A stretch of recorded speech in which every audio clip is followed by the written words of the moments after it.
found this on Google Maps. I just figured it's a much clearer way of looking at it. Yeah, yeah, yeah. Bill told me so, and then I looked it up, and it's a really nice, clear picture. Yeah. Howdy, howdy.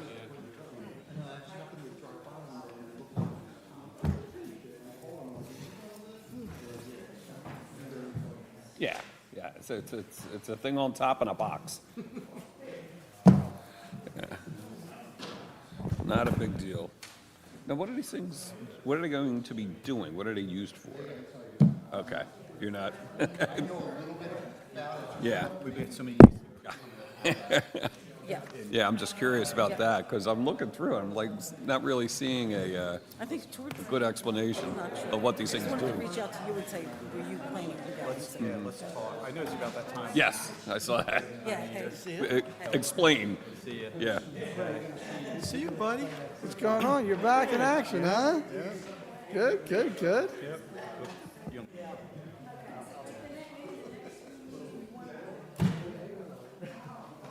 That's fine. That's fine. Hey, Mike. How you doing? Good. Okay. I got like 3 people telling me there's stuff I want to talk about. All right. No problem. No problem.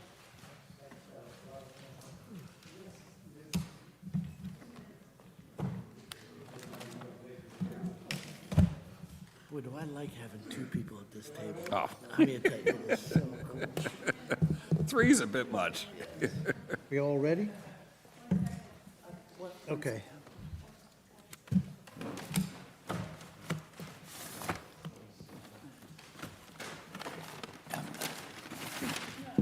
I'm not even gonna open these things up again.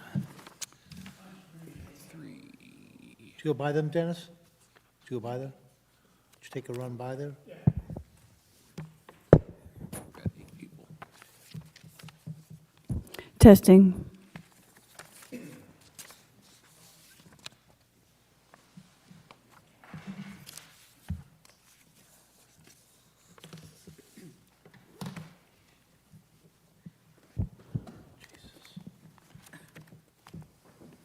Ready, Karen? Yeah. Okay.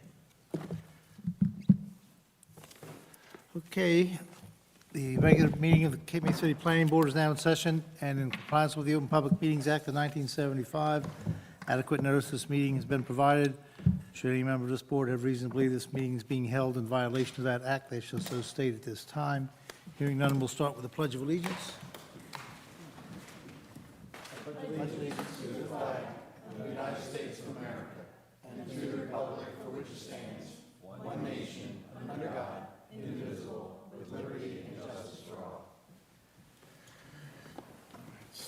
Karen, roll call, Karen?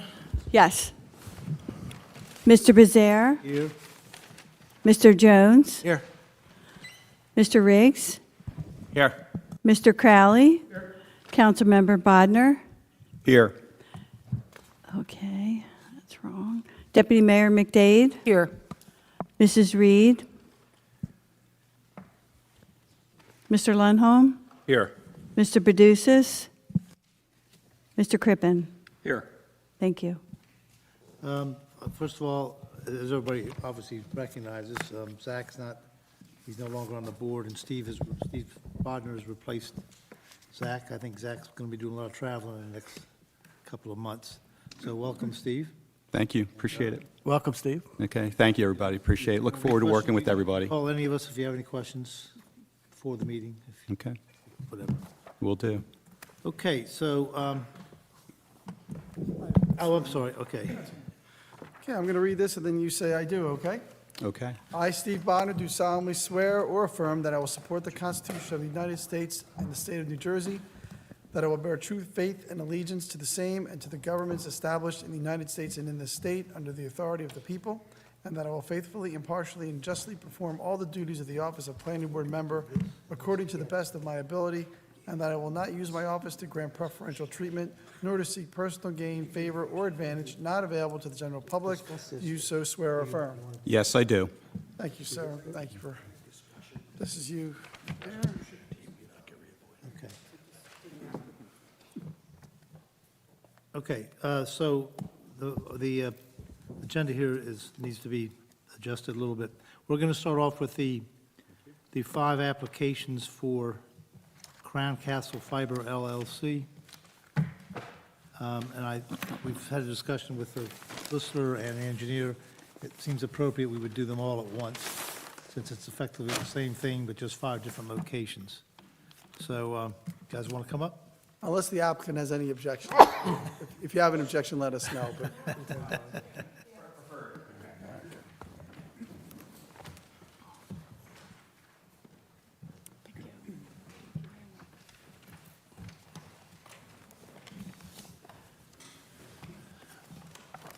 Okay, you want to introduce yourselves and be sworn in? Yeah, good evening, members of the board. On behalf of Crown Castle, my name is John Tomasini. I'm a Senior External Affairs Manager covering the state of New Jersey, Ohio, Pennsylvania, and Delaware. And I'm here joined with my colleagues. Hi, I'm Lisa Mosey, Manager of Permitting and Utilities for Crown Castle for Pennsylvania, New Jersey, and Delaware. Good evening. My name is Patrick Behringer. I'm the permitting specialist for Eastern Pennsylvania, Southern New Jersey, and Delaware. Permitting specialist? Permitting specialist. Put your mic on. Good evening. Jordan Fry, partner at the law firm of Snyder and Snyder, counsel of Crown. Just for clarity purposes, is this for Verizon? Or is it T-Mobile. These are specifically T-Mobile tonight. T-Mobile? Okay. Yeah. Who wants to start? Yeah, I'll start. All we do is swear. sorry. I guess the witness is in. Counsel, I don't have to swear you in. You're attorney at law, state of New Jersey? Correct. Okay, so the other 3 folks I do have to swear in, And Craig. and we'll swear in Craig as well. Do each of you swear or affirm the testimony you're about to give is the truth, the whole truth, and nothing but the truth? I do. Thank you. Good, sir. Yeah, thanks again, and we appreciate the opportunity to be here tonight. I'd be remiss if I didn't start out by just saying that over the last 3 years, I've spent a great deal of time here in your community, getting out ahead of the work that we're doing, not just in Cape May City, but as well as the other jurisdictions on the peninsula, West Cape May Point, and Cape May County. And I will just say that it's been a tremendous working relationship to this point. And I know he's not here this evening, but I would really miss the mark if I didn't thank Mr. Dietrich and all this time and energy that he's put in to really help us feel welcome here. I will also say that, you know, what sets Crown Castle apart from other folks in the telecommunications space is that we're the largest shared provider of telecom infrastructure in the United States. And what that means is that we put up the capital, we build, and we co-locate. So while you asked me who the carrier was tonight, these are T-Mobile nodes. But what happens when we build is we build it once, and when the other carriers want to come, they will locate on this infrastructure that's already built. So what that means is less poles, less impact in your right-of-ways, less environmental concerns, right? And a lot of the things that we've already done here on the ground, I'm sure that many of you know that we've already deployed fiber over the last year in and around your community, have all been done keeping in mind that this is a really special historic place and done with the point of minimizing impact to your right-of-ways and your community. So I think it would be really lost if we didn't start with that. But having said that, we're here tonight to ask for approval for 5 small cell nodes. Again, as I mentioned, Crown Castle, as a shared telecommunications infrastructure provider, these 5 nodes would be added to our portfolio of approximately 120,000 that are on air across the country right now. That goes along with 40,000 traditional cell towers that we have in our portfolio and about 90,000 route miles of fiber. Again, these 5 nodes, small cell nodes, for those of you that aren't familiar with a small cell node, and that is not something to certainly be ashamed of, as they're not everywhere and they are ever growing and being built at a rapid rate. So these kind of look like your street light posts, your canisters, if you will, in certain places, or a lamp post, things that are going to fit in with the aesthetic as much as possible. Sometimes they're looking like a cylinders type of shroud. My colleague Lisa will explain a little bit more about what that looks like. But there's 13 nodes planned as part of this deployment that will touch the larger peninsula. And tonight we're here to ask approval for the 5 that would be in Cape May City. With that, I'll turn it over to Lisa to talk a little bit more about the specifics. Okay, really, I believe the construction drawings were sent out. Hopefully, everyone had a chance to look at them. If you, pretty much, and you had mentioned, it's kind of the same deployment times 5 here on 5 different locations. These are all utility poles that we are placing an antenna. And then, of course, we call it the shroud, but that's the housing for the carrier's radios and their equipment. This is all in the public Those- right those of are the way. draw- those are the These are the drawings. drawings, yes, I Are have any of them with me. going on existing poles? Yes, 3 of the 5 are on existing utility poles, so they will be ACE-owned poles. They will be, I believe, the 3 that are on existing utility poles, those poles are scheduled to be replaced for new poles, same exact location, but it'll be a fresh pole that goes in, and then we'll build on that. We have an agreement with ACE and the other utilities to partner with them to be able to attach to their poles. I guess from that means there's 2 new poles going up? Yes, there are 2 new Crown Castle poles that are being proposed here. Can you just tell me which ones are the 2 new poles so I know? Yes, so 201 Beach Avenue, which is at Beach and Patterson, which is our node ID, it all starts in CAY for Cape May, so that would be Cape May number 4, Cape 4. Can you repeat that? I'm sorry. You said. Sure, I'm sorry. Seaboard Walk. My job, Yeah. I'm basically just to take notes so I can prepare resolutions. So I know it sounds somewhat ridiculous, but like the spelling of your names gets tricky, and for me to get it right in the resolution, you know, I got Tomasini, and there's 1 S, so some of it, I have to ask him a name question, so Tomasini. I should have spelled that for you. So let's, want to go back to that? Go ahead, yeah. It's Tommmasini.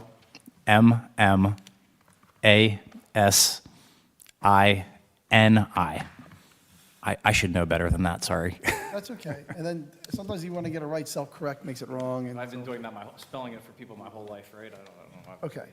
And then Mosey is M-O-S-E-Y, It's MOZI. M-O-Z-I, there Yeah. you go, that's why I asked, M-O-Z-I. Okay, that corrected to Mozilla for some reason. And then Behringer is, An impossible spelling, Baeringer. you guys are going to be doing a lot of these. My advice is to spell those names because they're kind of tricky ones. And then Fry is F-R-I? Correct. By chance? All right, Joe, way to go. Made it easy. Okay, so I have, there are 2 poles which are on 201 Beach. Yes, so our node identification is CAY-004. So K4, and that address is 201 Beach Avenue, Okay. which is at Beach and Patterson. That is one site that is going to be a new pole, a Crown Castle-owned pole. And then the other is CAY-006, and that is at 104 North Street.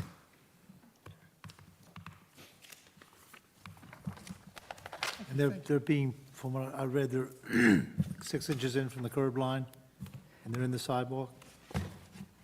I need to reference the drawings for each of those, but I believe we're impact, because I don't want to misquote. So CAY4. Well, they're on city property, they're not on private property. These are in public right-of-way, yes, yes. So let me pull CAY4. I think the one on North Street said it had the 6-inch. To confirm, CAY6, 104 North Street, we have proposed as 1 foot away from the outside of the, from the curb. Face of 1 foot from curb. Okay.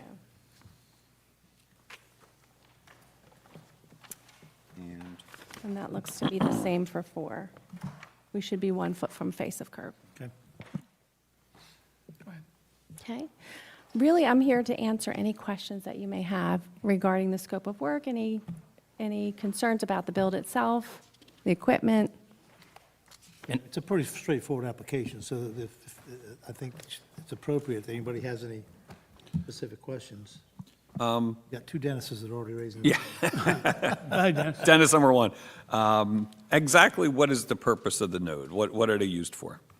So these are used to improve coverage and/or capacity. So traditionally, the small cells are interspersed where there may be holes in coverage. You have the towers that are the main source of coverage. Okay. And a good example we use sometimes, if you would have bowling balls next to each other and they have circular radius without, there's still going to be holes in between those that may Sure. need to be filled. And that could be because of geography, it could be blockage of buildings or other topography.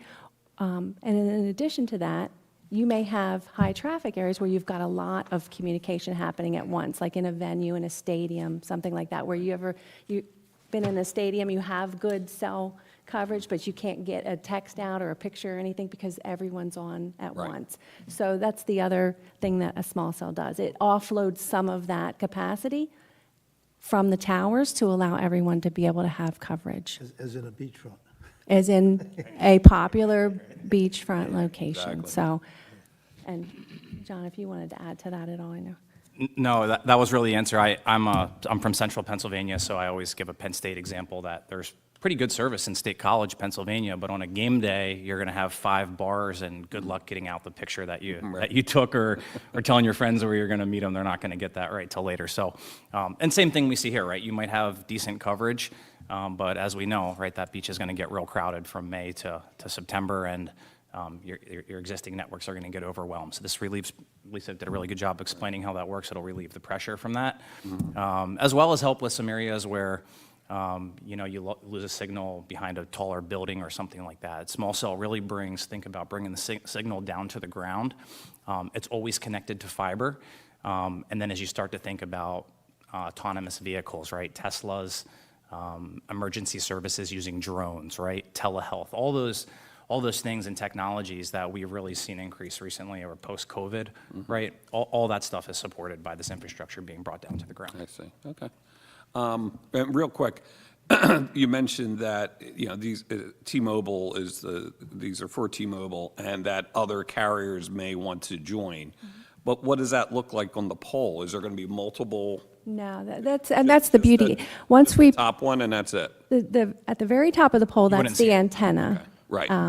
The cylinder canister, that's our antenna. That antenna can accommodate all the carriers. Oh, okay. That's, The shroud, which is the box that's being attached to the side, all the individual carriers' radios will be inside that box enclosed. So once that's placed, we've got. Yeah, and I will say that we had capabilities to fit more than 3 carriers, but as I think most people know, Boost Network with Dish Network is kind of dropped off as the 4th carrier there. So our infrastructure absolutely can handle the 3 main carriers, who coincidentally are our 3 largest customers. perfect. All right, thanks. What is the dimension? Oh, I'm sorry. I'm sorry, I was gonna piggyback onto that question. So with that being said, can we expect any, we haven't seen many of these applications before.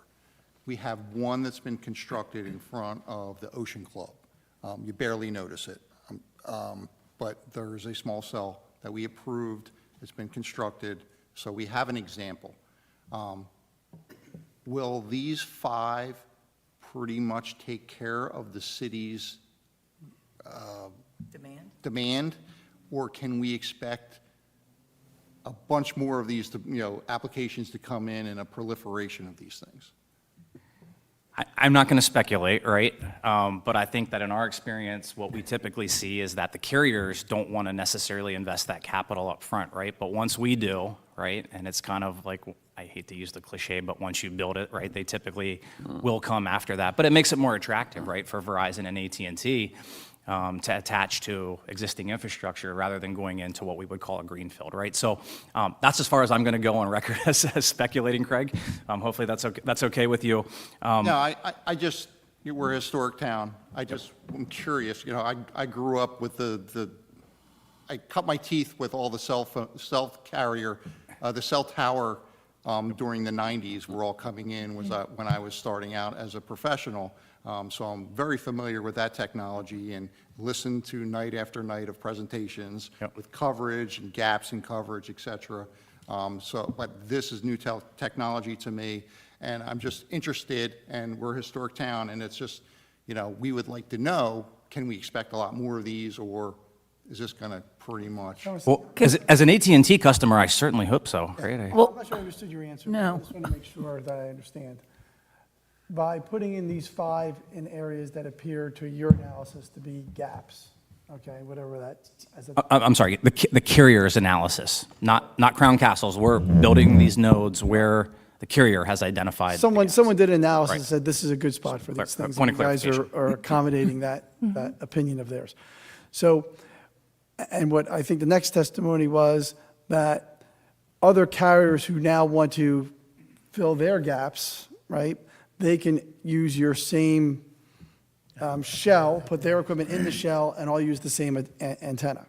Correct. I can say that right now, just to answer your question more directly, those are the only 5 that we have contracted to build. So there's nothing in our But it- purview right now. It doesn't preclude that there might be future In applications. the future, if Okay. another carrier I deems think that that's the they need a spot, it's possible that we could be back. Right That's the now, point of these are the 5. clarification. Yes. Yeah, okay. Let me just finish my thought. So then Yeah. the next thing is, you said that it's, once you do this, the others might follow. Once you build it, they will come. And what you mean by that, I think, is presumably they're going to go and piggyback on the infrastructure that you've just constructed. Not that there's going to be more people doing infrastructure, but that they're going to use the infrastructure that's there because it's Shared, there and it's cheaper yes. to use it. Yep, on that So- shared infrastructure, We exactly can take right. some comfort without any guarantees that by doing these 5, it may not be the only 5, but we may be sort of fulfilling a large part of the need for these things.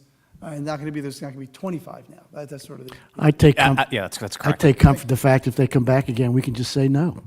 you can't say no. Why can't, Well, I mean, why can't we?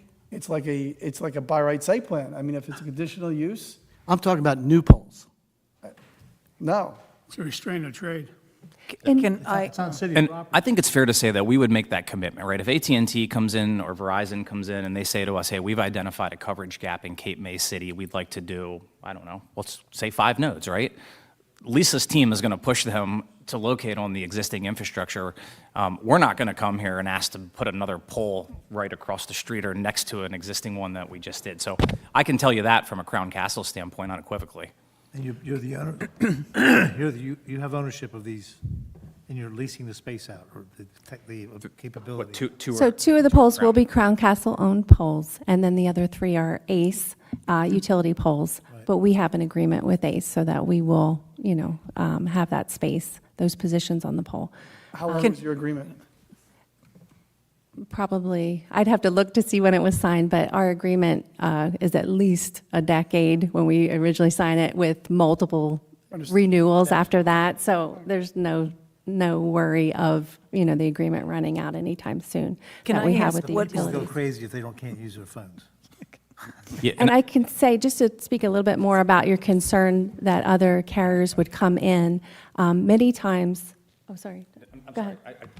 I yeah, just yeah, wanted I'm to, before we go too far, off, Yeah, yeah. what is the size and dimensions? I mean, there's a lot of paper, I've looked at this.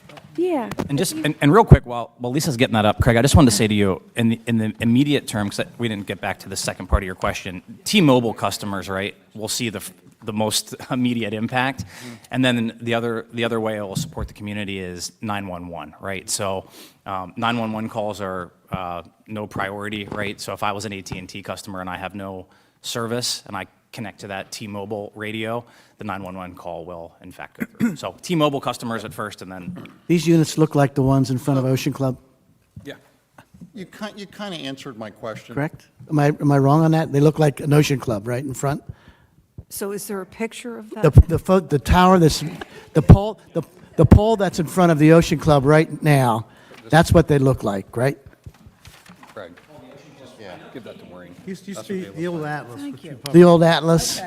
Thank you. There's a little, they almost look like a little electric. Everyone, just a little less crosstalk because we have to create a record, okay? So I know like this was a little different, but we're crying crosstalk. So I'm going to ask the chairman to do our usual, raise your hand, he'll call on you, and then speak, so we have one person at a time, okay? Craig just explained the Yeah. Yeah. I'm sorry, it's on sheet 5 of the construction drawings if you want to see what the shroud looks like. Sorry, yeah. Yeah. I think you addressed my question. You're promoting co-location, and that's where I was going with my question. And it's your business model. You want to lease out the space to other carriers, so it's in the best interest of you promoting that co-location until it's filled up. And then, if they fill up, then we may need more, but you can't make that call. I understand. Okay. Yeah, except I will tell you to that point, we've done some really neat things where we've built some stealth poles on the Ben Franklin Parkway in Philadelphia that can get up to 6 carriers, although I don't really see any need for 6 carriers anytime soon. But I will tell you, we have contemplated that stuff, and that's our goal, right? That's, as you said, that's our model. Our goal is to minimize that footprint. It's to make things aesthetically pleasing and to hide as much of that equipment that we need to handle the data demand in this country as possible. Dennis? How long do they last in this environment down here on the beachfront with the weather? Do you want me to take that? Naturally, with telecommunications, as you know, how many phones has everyone had at this point? Technology changes, so there are upgrades that happen within the shroud. So new customer radios will come out every few years, different generations, so those will be changed. Antennas will be changed periodically over the years. So I would say it's more likely that the technology would change before physically it would Change the look of it. yeah, but as the radios change, they go inside the shroud. The antennas, those forms remain the same. It may be a different model number or something that gets changed, but we have operations technicians, a team that maintain everything. They do preventative maintenance on the sites to take a look at the sites, make sure everything is wired properly, that everything is safe and secure. They do that frequently to make sure that there's nothing that will fail on the site.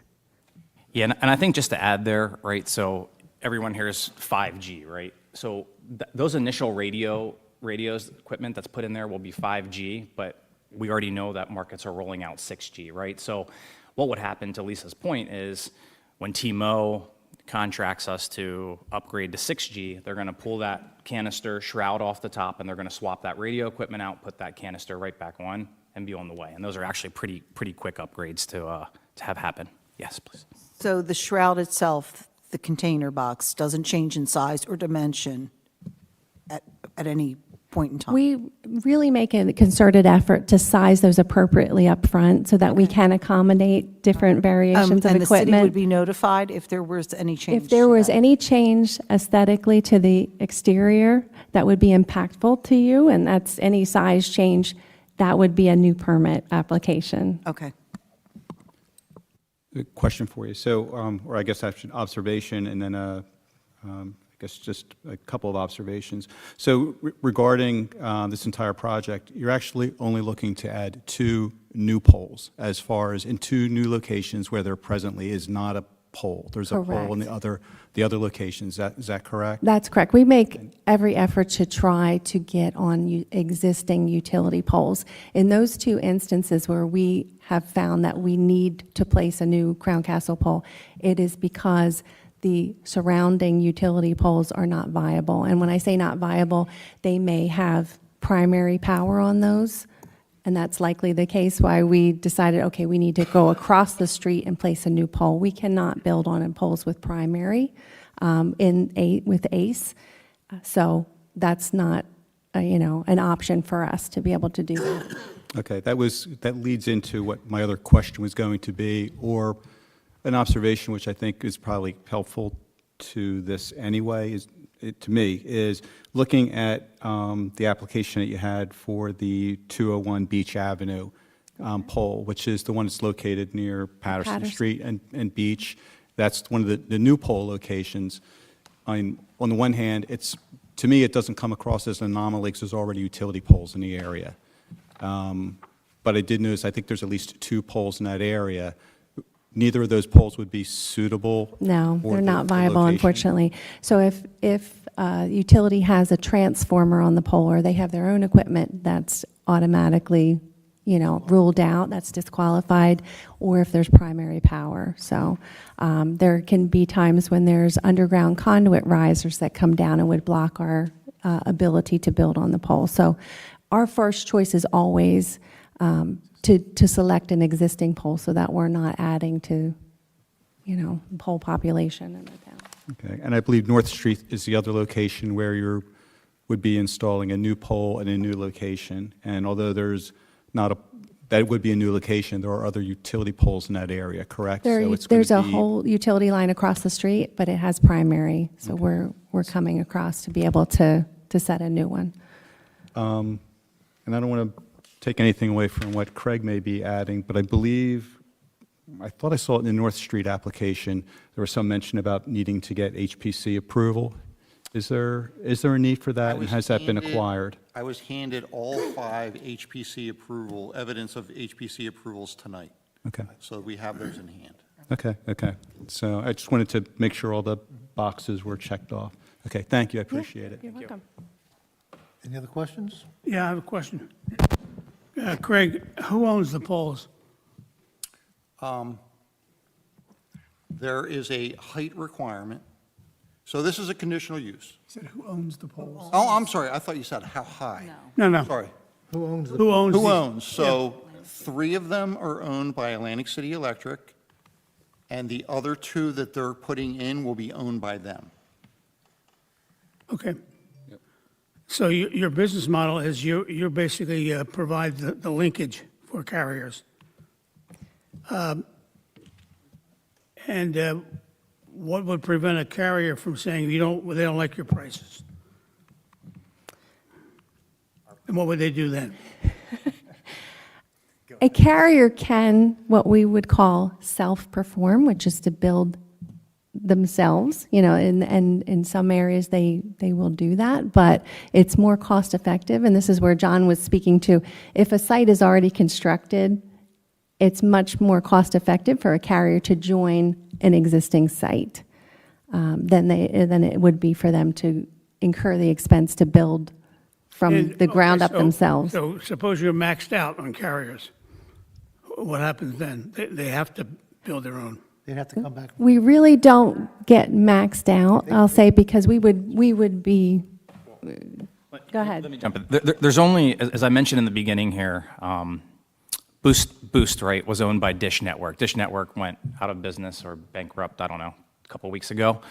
So there's only 3 carriers, right, that have spectrum from the U.S. government. So AT&T, Verizon, and T-Mobile are the only players in the market, in the U.S. market right now.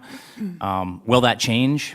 I don't know, right? Because it went pretty poorly with Dish. So for the foreseeable future, I think probably for as long as I need to worry about, we're going to be looking at these 3 large carriers here. So Crown Castle's infrastructure easily handles the 3 major carriers. As I mentioned to Craig here, we have done some what we call stealth polls and things where we actually could have had all 4 of those carriers. And then, as I mentioned on the Ben Franklin Parkway, we were able to get 4 carriers plus emergency services and county or city radio. Inside the same shred? Yeah. Or, Inside the same site? yeah, 6 different sets of radio equipment. So all the carriers, as well as city and county, and that's what you'll see sometimes with our tower sites, right? A good way when you see a macro tower site that it's Crown Castle's was when you see multiple levels of radio equipment. But oftentimes when there's only a single carrier, there might be a smaller level of radio equipment that is actually free or reduced services to local emergency services, 911, things like that. And who owns the unit that's in front of the beach, in front of the Ocean Club? I'm not familiar with that one. I'm not sure if you are, John. It's not a Crown Castle Is that in site. Cape May City limit? Is that Cape May City limits? Yeah, it's right on Beach Avenue in front of the Ocean Club. I thought, and I'm going way back to try and jog my memory, This but I is way think back. it might be AT&T. AT&T? Yeah, because I vaguely remember them Yeah. coming before I somebody. I have about 10 years ago. AT&T, and I seem to remember, like, being hopeful that it was going to help my coverage. I think this is what you're talking about. Well, now, what does, You do- yeah, go ahead. Oh, there it is, yeah.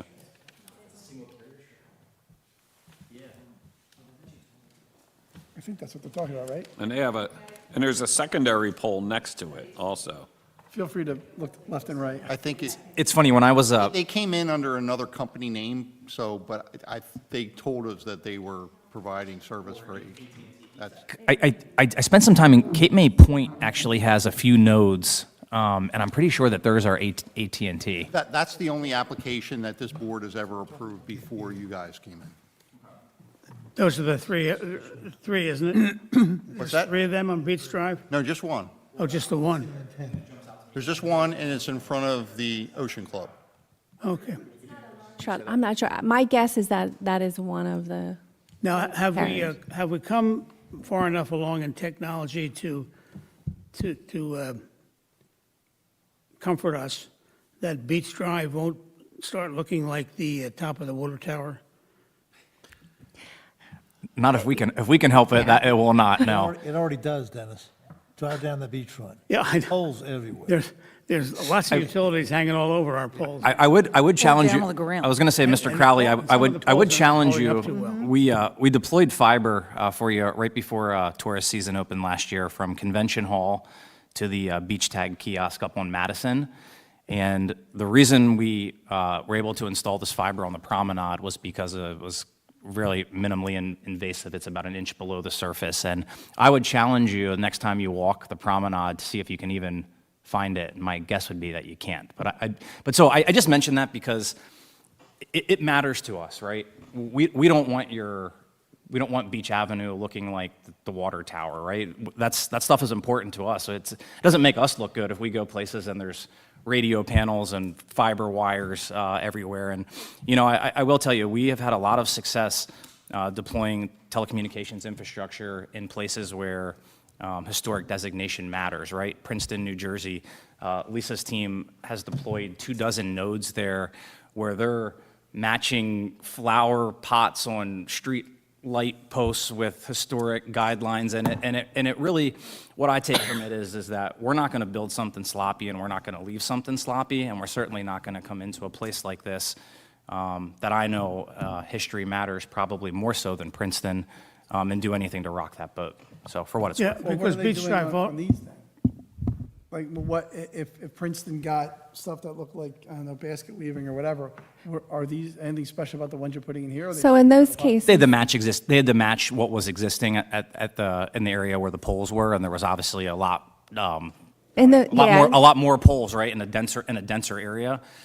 So a lot of attaching to existing infrastructures and street light posts, right, that already had decorative, ornamental type of Yeah, things on them. and- And listen, if that's where we would be attaching here, we would do the same thing. Yeah, in those cases, those were squares that had decorative lamp posts existing that we were able to match for them. And that was John's point in that. In this case, we're not going into an area that's all metal poles or a decorative square and that kind of thing. We're in the right-of-way along the utility line. So in that case, the majority of our small cells do go onto utility poles. But I can say, these things Wasn't there one that? tend to hide in plain sight once they're constructed, in the same way, like you drive down the street, there are transformers on the utility pole, and you don't really take notice to them. Yeah, and Beach Drive is already way too sloppy with utilities. It certainly is. And I just don't want to make the mess down there worse than it is. Sure. No, I understand.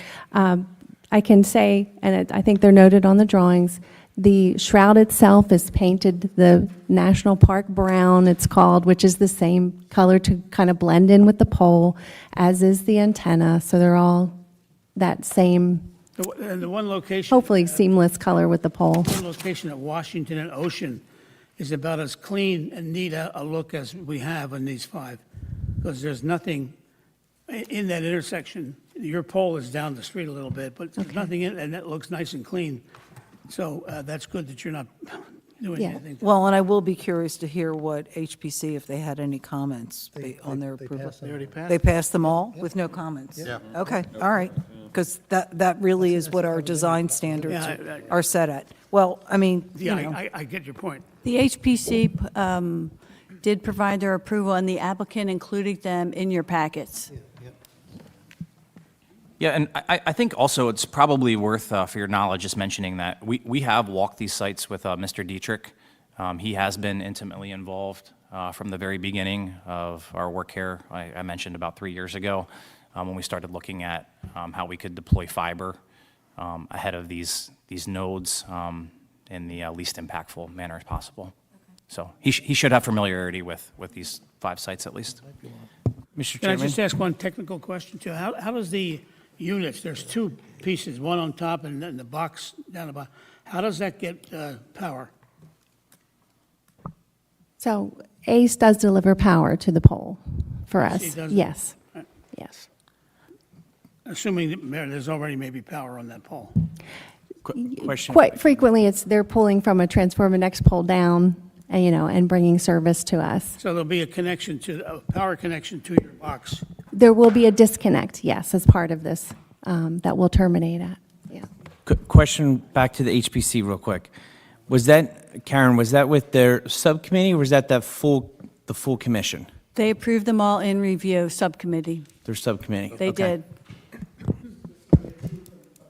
HPC. They got it. Yes.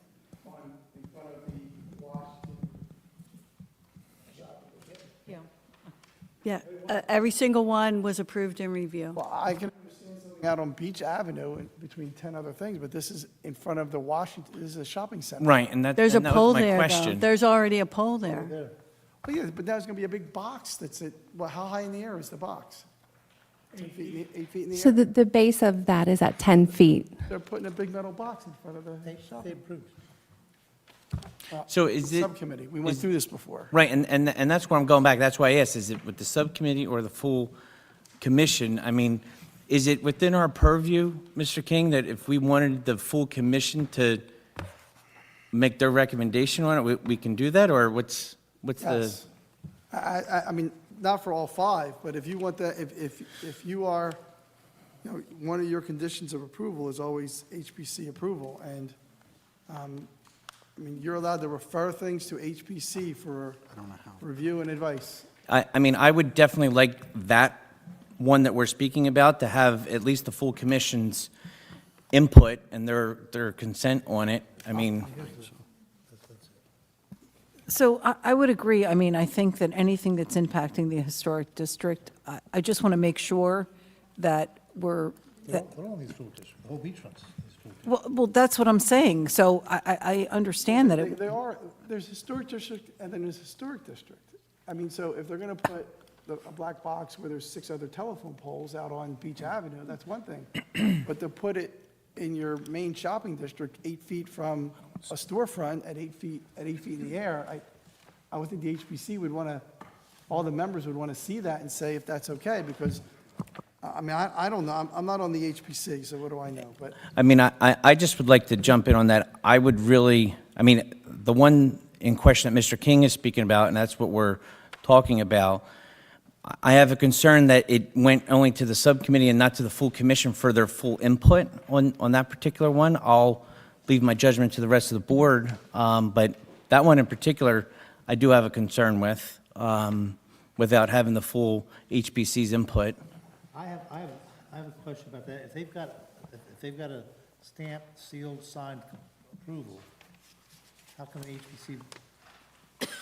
And that's why I asked Mr. King if it was in our purview to send it to the full commission for their advice. I guess, when's an approval, not an approval? Yeah, an approval's an approval. What's that? I'm sorry. Has this board not done that in the past, or was it the zoning board that did that?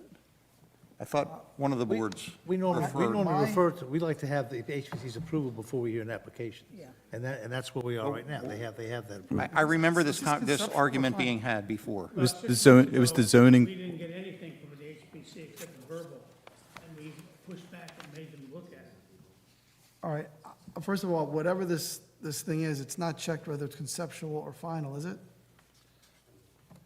No, it should be. It should be checked final. For this is an existing pole, it meets all height requirements, and we have HPC approval. The shroud's going to be painted to match, and it's going to serve the customers on the storefront. Where does it says it's going to be painted to match? require painting. If you take a look at the plans, Yeah, all of the shrouds are painted the National Park brown. and it's not, we're not talking about a large box here either, but the plans do detail how they're painted to match, similar to the note that you guys pointed out previously. And your code prefers utilizing an existing pole. Right. And we're meeting all the height requirements, we have HPC approval, so we would respectfully request that this gets approved. So it's going to be brown? Yeah. That's,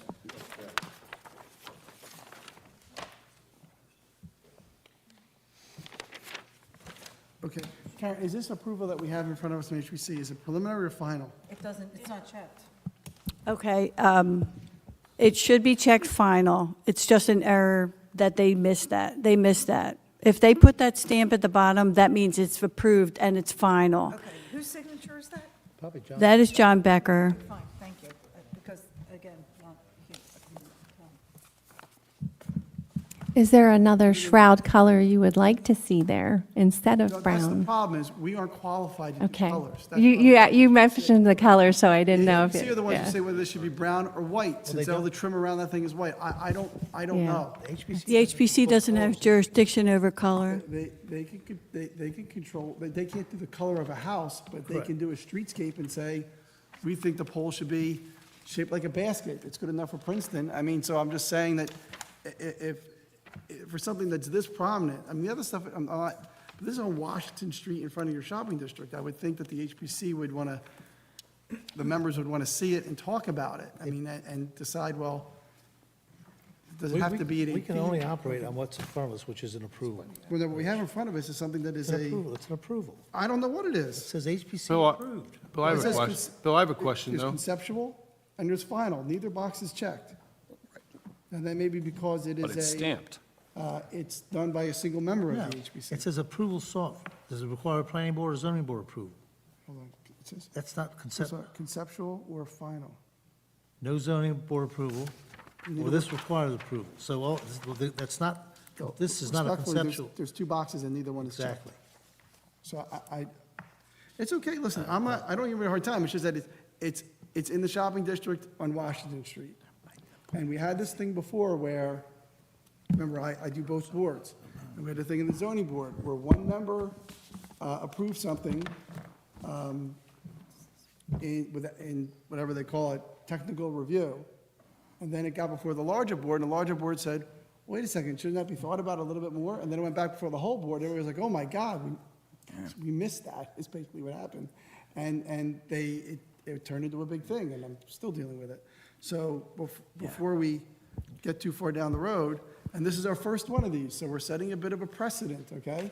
So now, if 3 more of these go on Washington Street, I'm just giving you guys fair warning, I'm not a decider, I don't vote. And Mr. King, I just get blamed. I hear you, and that's why I honed in on that particular one. I mean, I would feel comfortable having the full commission look at that particular one and get their input on it. And, I mean, we talk about Princeton having it look like a basket or something along those lines. Maybe the full board wants that input when it's going to be in that shopping district area. So Are we in a position to tell HPC how to operate? well, we can refer to the full commission. I need to Well, say that's what something. we told them before. We don't want to hear it until they've given their, Right, and it was only in the subcommittee, which I respect their work, but that's why we're saying this particular one, we may want the full commission's input. So I'll Mr. I Mazzara, don't I'm wanna- raising my hand, but you can't see me. So I need to clarify and revisit what I said.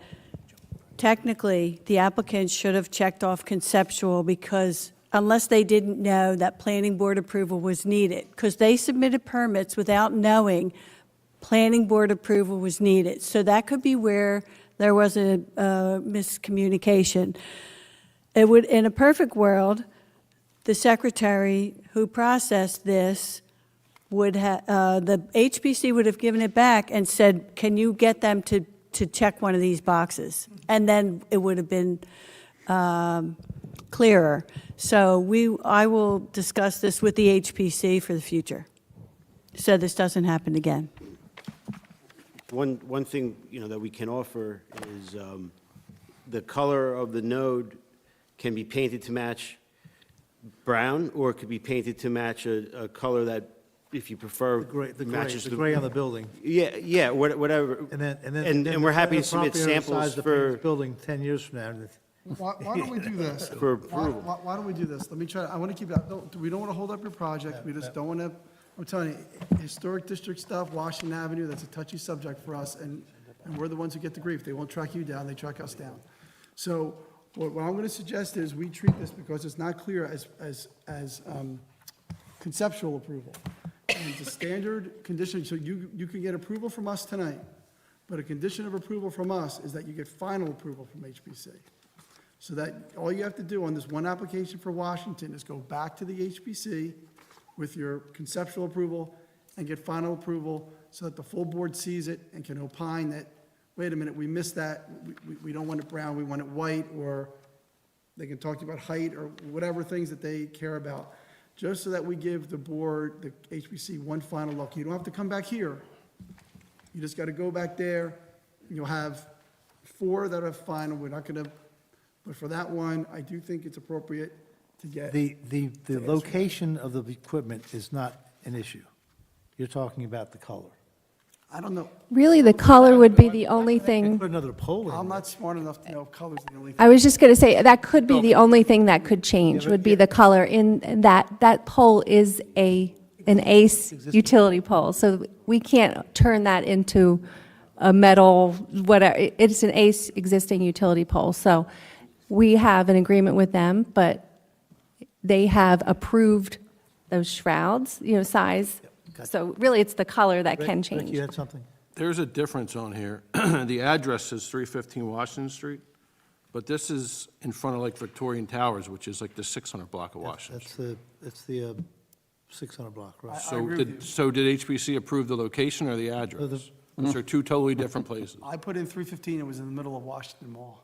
Exactly. And this No, is it's marked right not. in It's not, it's on front the of, corner of Washington and Ocean. yeah, but the address on the application says I 315 Washington Street. This says Ocean. 315 Washington Street, which is about your office. It should say 315 Ocean Street. It should say, or 6-something Washington. Probably what it's supposed to be. Yeah, that complex is 315 Ocean. Just to clarify, can we please confirm which site we were speaking about at the moment? I thought Ocean we were, Street, It's 315, it says 315.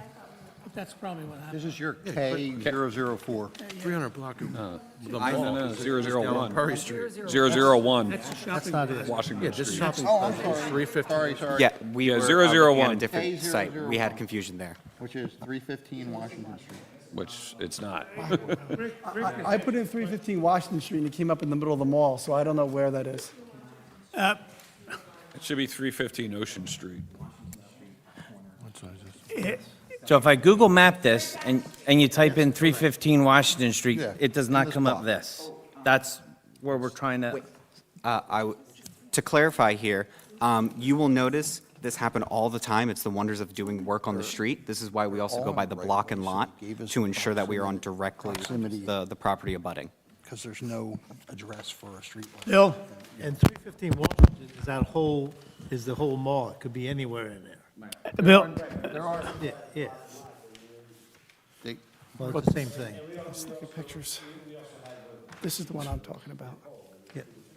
But there are no existing telephone poles on the mall, correct? Not in the mall, no. So it can't be 315 Well, Washington. no, the mall doesn't start till the 300. 505 to, 3's all the way to the other. There's no, yeah, but I'm saying there's no pole at 315 Washington Street, so it can't be. This has an address, 315 Washington Street, Cape May, New Jersey. Does it have a lot and block? It's your issue. I tell you, It's 315 Ocean. We keep the lot and block on page 1 underneath project summary, bottom right note. Yeah. It kind The of, picture looks like the corner All of of them are Washington and within the Ocean. right-of-way, and none of them are within a block and lot. This goes back. The block and lots and the street addresses were given as proximity locators, but they're all within the city street Well, the right away. 315 should have said Ocean Street and not So, It's Ocean. So 315 Ocean Street, if I do the Google map view, No, it's there's a green gas lamp that's there in front of the It's the comfort horse station thing. area or the bathroom, horses. right where the horses are. So I'm just trying to understand because that's where it goes back to my But whole. we have pictures here that show it. we're getting. It's, I think what Craig is No, I trying have to them. emphasize, I'm it's just- an Whoa, whoa, whoa, whoa, approximation. Yeah, whoa. Our record has to say somewhat clear, so can we just have one person speak at a time? and I leave it to the chairman to direct who I, to speak. I believe if you say it's at the corner of Ocean and Washington Street on an existing pole that is actually on Washington Street, that clarifies which pole it is. All the more reason why I believe that this needs to be sent back to HPC and for the full commission. I disagree because they know exactly where this is. They've got pictures Well, of it. they clearly don't, because there's two different addresses. No, but they got. 315 would be in front of a store on the mall. Let's send it back. All we're talking about is the color. We're not talking about can they use the pole or not use the pole. They're doing that with all the other ones. If It's an they can't existing use pole. this, We they can't use argue that, with They're that. going to put another pole in. Who wants that? But the address says 315 We Washington just Street. clarified that for the record.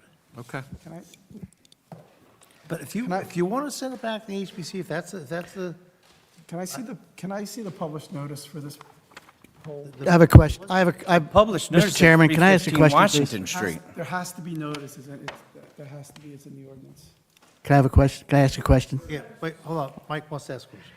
Where are the locations of where you're going to install new poles?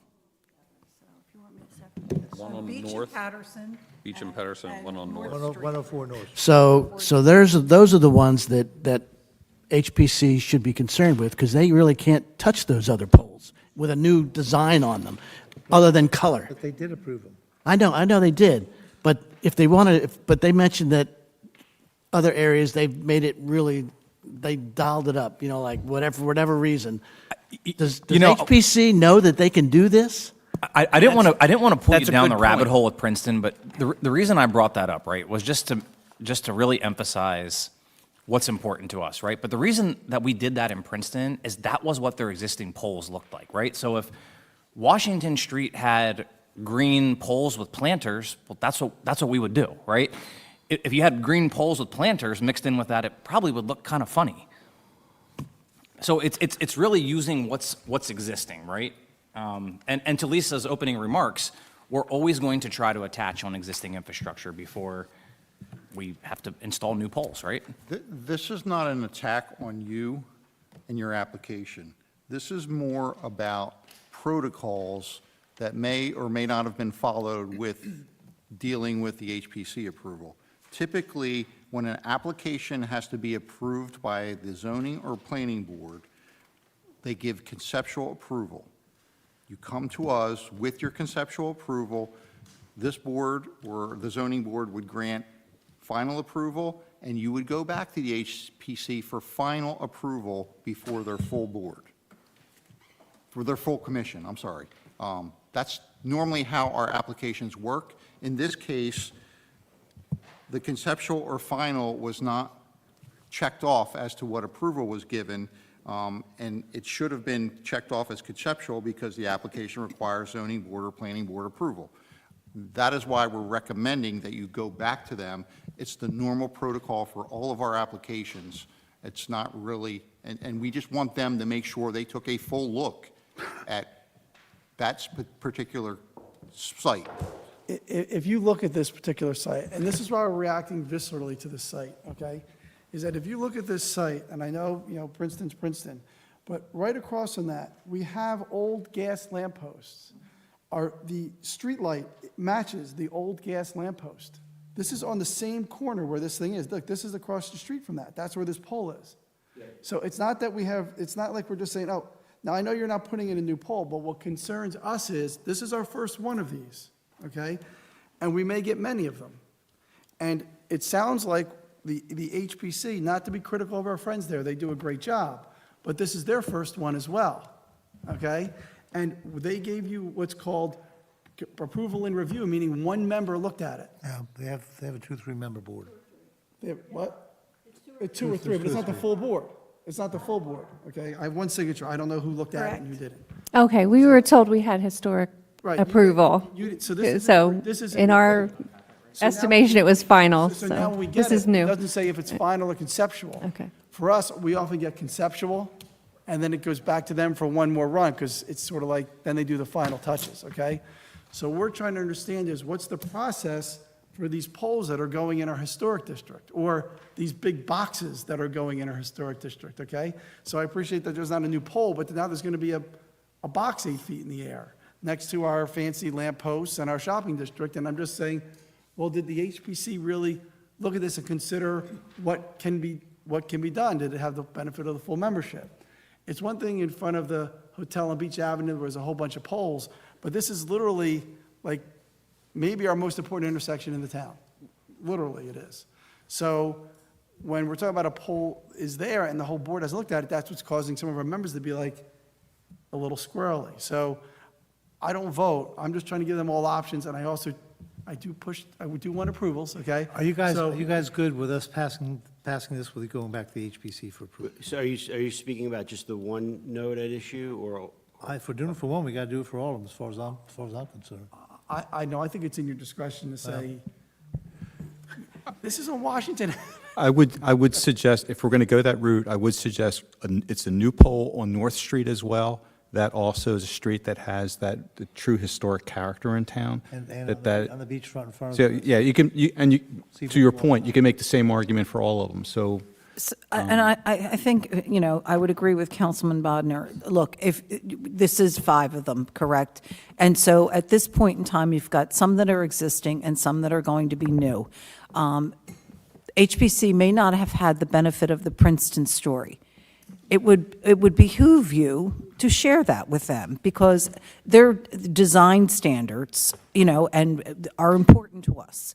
And we take those very seriously, and that's what guides the city. So this one pole is in question. I appreciate that it exists, but Mr. King is correct. It's smack dab in the middle of one of the most historic streets in Cape May. And if they didn't have the benefit of an understanding or potentially knowing that there were options that could be afforded, I know it's a brown pole and it's going to probably be a brown box. But at the end of the day, I think what you're hearing from us is, please have the conversation. And I'm sorry that you feel like you're getting battered around on this, but it's critically important that we get it right. So, yeah, you know what?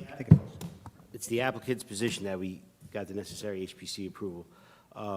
For the one pole at question, I think we're happy to go back if we can get an approval from this honorable board with the condition that we go back and get HPC's blessing on the paint color and design. But we would respectfully request that we get approvals for all 5, and then the one node at question, we meet with HPC and get the approval for that, for that one node, but, Put that out to the board to vote on, to be honest with you. and just, acknowledge the time is request. of the essence too, to get these constructed for the summer season coming up as well. Understood. So that would help us. Okay. And we're, We're going to start going to North All right. Street and other stuff. Call somebody from HPC. They're putting a new pole on North Street. So the construction itself, it depends on whether it's a brand-new pole. If it's one of the Crown Castle poles, it's a couple-step process. So we would place the new pole, then go back, add the equipment, and then we have to wait for ACE to deliver power before we can actually get it online. No, I'm sorry. In the case of these are brand-new locations, so until we have, at this point, if we're going back, we're not going to have these built before your moratorium starts for summer. So this would likely be fall construction. When you say if you're going back, you're just going back to the HPC, right? That's Well, I think we were under the impression that this was the final approval tonight, and in the information that was shared with us, it would be another 30 days before the final approval was given to us in For the writing resolution. after tonight? For the resolution. For the resolution. So at this point, then, we will be into the April, May, and we need to get Well, we're talking about scheduled final with approval utility. with the condition they go back to the HPC. So the resolution would not happen tonight, no matter what. We're not putting that, it's still a month, it's still the next meeting when we do the resolution. It might even be the second meeting of this month. Yeah, and there's a 45-day appeal period. And that's exactly what I'm saying. So in that timeline, it doesn't allow us to really, You don't understand the time? go ahead. Even if we approved it tonight without any questions at all, I would not have a resolution prepared until a month from now. and then that resolution would be passed, and then there'd be a 45 appeal period after publication of that resolution. So you're 70 days away from being able to do anything anyway, and your HPC meeting would be in 30 days. So I'm trying to figure out why your timeline is so drastically altered by that. Okay. No, that's fine. Your existing timeline was going to be very challenging to get any construction done before, or scheduled before moratorium starts. In the interim, and get that straight. Okay. What, Mr. King, what we respectfully request is that this honorable board vote to approve all 5 nodes with the one node at question, condition that we get HPC final approval for that one node. That would meet the construction timelines that we would require. I think it would also satisfy the sensitivity of that one node for certain members of this board, and I think that would be appropriate, and that's what we respectfully request. We believe we have HPC approval, but we also understand the request. We'd be happy to do that. There are timelines in the local zoning code specific to small cell facilities. I'd have to go back and look at them, but right now, the applicant respectfully requests an approval, vote on approval of all 5 with the one node at question that was the Washington Street node. We're happy to go back to HPC with the materials as to what we propose to co-locate, which we believe are appropriate and designed to be aesthetically matched and pleasing. Well, North Street is a new pole, That's where I was going. Correct. Yeah. and that's like, I don't know, one of the 3 oldest streets in the town. No. So, I mean, if Washington, if we're asking for HPC's Houses on that street. Windsor to Avenue, approval- Congress Street, they're all. Wait. North, it connects Windsor and Congress. That's where it is. It's between those 2 I streets. understand that. if we're getting HPC's approval for Washington Street, Councilmember Bodnar brought up, and I seem to agree with him on the position of the North Street pole. I just need some clarification on where exactly is this pole being proposed along the street? Between the 2 buildings, between the condominium and between that blue house on the corner. And that's with a new Within the construction drawings, that would be on page 3, where we take a picture of the existing site, and then when it's a new pole, there's an Right. arrow to the exact spot. Yeah, there's poles on the one side of the street, but they're not going on the side where the poles are. They're on the other side of the street. So now there's poles on both sides of the street. We proposed poles on the opposite side of the street because your ordinance requires that a pole cannot be placed within 200 feet on the same linear side as another pole. So we are unable to, so say there are poles down the right side, 100 each, we can't place a pole. Doesn't Beach have poles within 200 feet on the seaside? It does They're not. putting a new one in. Our new proposed poles fit your ordinance in every way. I did triple check. So just on this map, if I could just so I'm understanding, if you don't mind. So we're talking about in the right of way, there, I don't think so. there. If there's no variance required, that's where you have to notice. Greg, the new pole on Beach Street, that's not within 200 feet of the other 2 poles that are sitting there? Within 100 feet. It's, so the 200 feet only applies if you're locating it across the street. Located on the opposite side of the street, the 200-foot applies. So we can't. So it's not applicable in that case, because it's on the same side of the street as the rest of the poles. And on North Street, you wouldn't be able to put, well, you're putting a new pole in, that's within 100 feet. No, that's within 100 feet of a gas light. To be clear, I am referencing your small cell wireless. Let me make sure that I give you the section correct, and then it's an E. So underneath your ordinance 525-87, conditional use standards for wireless facilities within the municipal right-of-way, underneath E, E gives the standards for the small wireless facilities, which these all qualify as. Poles, they must not be higher than that 35 feet, which we've done here. They can't be further than the 18 inches from curb line. That's why we're at a foot. No pole shall be erected in the right-of-way unless it is replacing an existing, so in the case for this, or 200 linear feet from any other existing pole along the same side of the street. And so that's why we have to go across the street. Also, we are unable to go on any of the poles on North because of the main power on top, and so we are unable to go on those, which is why we had to propose a pole. So if I could just add on to that. So if I'm looking on North Street, looks like we have gas lamps on North Street. Beach side, looks like. So when you brought this to the HPC, did you give them any options in terms of addressing the streetscape? Or did you say, hey, I got this box and this is where I'm going to put it? These construction drawings, structurals, emissions reports are given to them for review.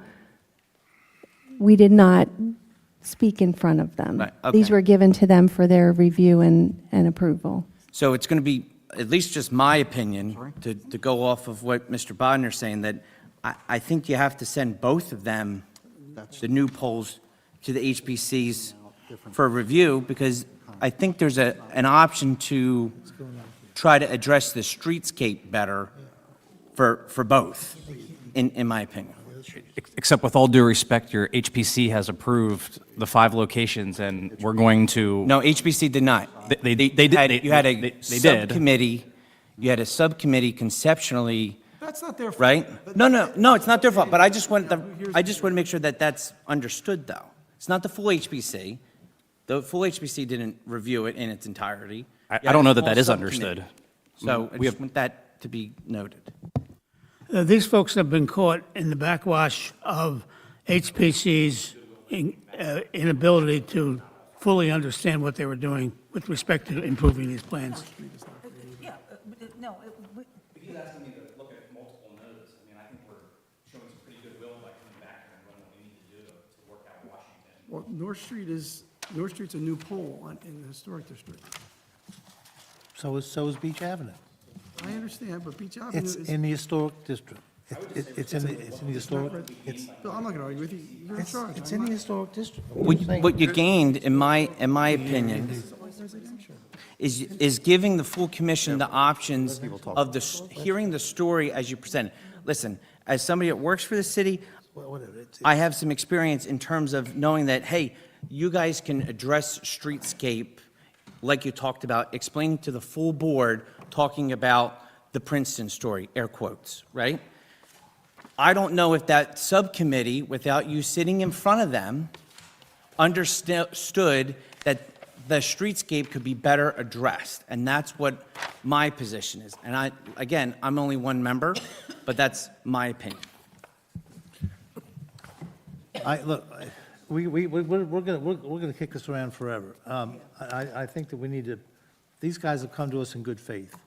It's been raised by some people, that the one on Washington Street is an issue. I mean, the pole's there. I mean,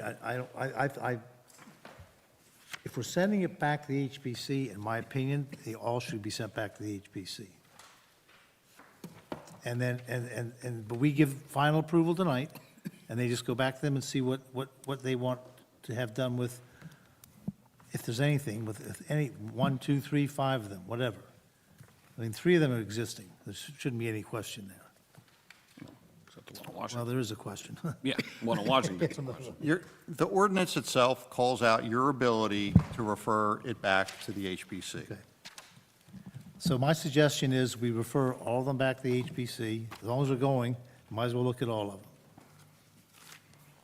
Why can't we? I don't think it's incumbent on us to say, we don't like this one and we do like that one. That's their job. Bill, why can't we approve it pending Yeah. a review? Exactly. That's what we do. That's what we're going to do. That's what we do all the So time. perhaps, This is no different than Right. any other approval that we grant conditionally. Yeah, right. And going back and getting final HPC approval. Yeah, right. That That's- doesn't this is slow any the normal process. protocol of what we always do. I don't know why we're arguing. our process. Our process. Which, to you, it seems like we're dragging this out longer, and quite frankly, we're not. Well, we really technically are not, yeah. So, anybody else have any other questions about? How about if we get a motion to approve this, give preliminary and final with the condition they have to get approval for the, If you could just give me 5 minutes and I will briefly go through my review memo. I'm sorry. Oh, that's right. But before And we I'm not do gonna that, could go I through do have all one five. quick question? Of course you do. Is there any requirement that adjacent property owners be notified when there's a pole put up in I front don't of their believe house? so. No? There, All right. so there could be, if They they're said- not. They said they did. They did anyway. Okay, Yeah. but I don't believe there's notice required because they are conditional use, meeting all the conditions, which means they're permitted use. Okay. And that's what these no reviews did, is essentially establish the criteria and went through the whole checklist of what the conditions that our ordinance requires and how they were meeting those. Okay, so each review is site-specific, so I did 5 of them, and I'm not going to go through each one of them 5 times, because they're very redundant. Okay? Okay. Yeah, so, go through all right, so, For the record, we did notify the public. okay, that's awesome. Okay, I am going to summarize my December 14th, 2025 review memorandum, and I'm using the North Street application just because it's the one I have out. It is 104 North Street, it's their CAY 006. I'm using that as essentially the template for my summary of the findings of my reviews. Okay, with regards to, so you've heard testimony, there are 5 sites. They are located near, once again, all of these are within the municipal right-of-way. So they are adjacent to or approximately located to 315 Washington Street, and they give the block and lot, 707 Beach Avenue, 6 Perry Street. All of those are co-locations or replacement of existing poles. And the 2 new poles are proposed at 201 Beach Avenue and 104 North Street. For the record, 315 Washington Street is the incorrect address. We've discussed that, Okay. but that's just what the agenda lists, so I'm going to keep referring to it until we know something different. Okay, so with regards to completeness, there is a completeness checklist for this type of wireless facility. And once again, they're asking for conditional use approval. So what a conditional use approval is, it means you can grant approval, providing they meet all of the conditions of approval. Now, these guys were kicked back a couple times because they had not established that they were meeting all the conditions, and I couldn't tell, this board does not have the ability to grant conditional use approval unless they're meeting all of the conditions. Otherwise, it would go to the zoning board and require conditional use D-variance approval from the zoning board. So that's the difference. Okay, so with regards to completeness, I did recommend deeming all of these applications complete. One of the checklist requirements says a small wireless facility shall comply with all applicable building and safety codes in the checklist. We have no way of dealing with that at this point, but we recommend that that be approved. I mean, remain a condition of approval. Okay, so therefore, I did recommend deeming all 5 of the applications complete. The next section of my review starts on page 2 and 3. That is essentially telling us the purposes and scope of this code section that deals with this type of approvals. The second section has the definitions. The third section is the permitted conditional use, application and fees. All of that, they've met all of those. There are specific recommendations for some of those items remaining conditions of approval. Section 4 details the procedure for action on permit applications. This is on page 6 of 10 of my review. That has the review of small wireless facility applications, tells us how to review that. There are specific time limits that are very specific to this type of application that don't apply to any of our other types of applications. And then finally, Section 5, the small wireless facilities in the right-of-way, maximum height, other requirements. Under subsection A, the maximum size and design of conditional use. This is essentially your conditional use standards. They have to meet all of these things or they are not a permitted conditional use. So with regards to the height, there's height requirements for the poles. They're to be no taller than 35 feet or 110% of the height of the poles in the surrounding streetscape. In some cases, they've not gone higher than 35 feet. In other cases, they've provided evidence that they are well within the 110% of adjacent poles, which they provided information on those pole heights. There is an offset requirement. It says no pole should be farther than 18 inches from the curb line. So they have to be tight to the curb line, typically in line with other poles are typically 18 inches from the curb line. They've demonstrated that in all cases. I did ask for information on one of the applications, but they will have to provide that and demonstrate they're complying with that. Then the applicant has already touched upon this, but it said no pole shall be erected in the right-of-way unless it is replacing an existing pole approved pursuant to the land development application by the planning board, or located on the opposite side of the street from the electric distribution system and is located 200 linear feet from any other existing pole or proposed pole along the same side of the street and not located in the area of underground utilities, and does not inhibit existing site triangles and allow adequate room for the public to pass. All of those things have been evaluated in all cases. I did ask for information on this actually North Street application just to demonstrate compliance with that, but that should be a condition of approval. All of the other ones did meet that criteria.